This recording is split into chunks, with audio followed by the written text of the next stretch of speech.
Yo! What's up mga kabiyahe?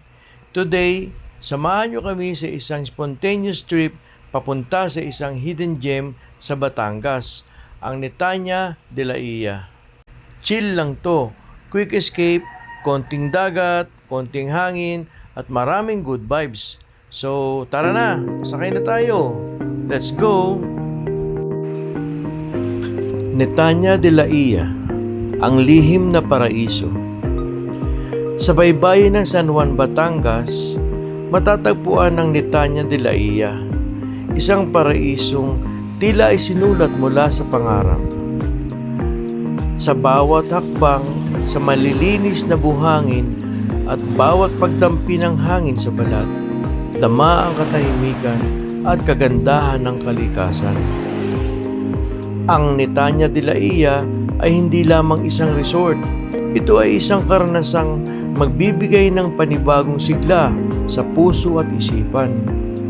Mula sa maayos na pasilidad hanggang sa magiliw na pagtanggap ng mga staff, bawat detalye ay nagpapakita ng tunay na malasakit.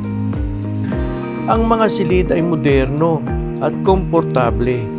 May mga amenity na sumasalamin sa ginhawang hanap ng bawat manlalakbay.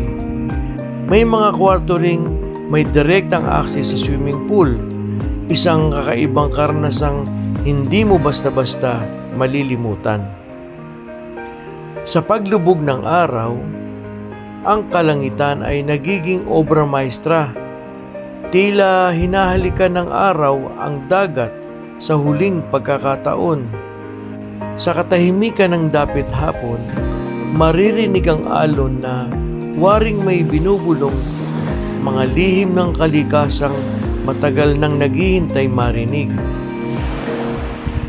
Hindi mo na kailangan lumayo upang makahanap ng kagandahan.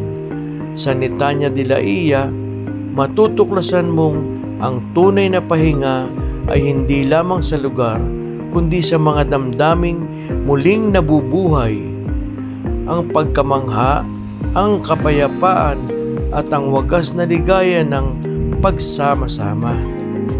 Dito, bawat alaala ay ginagawang kayamanang dadalhin habang buhay.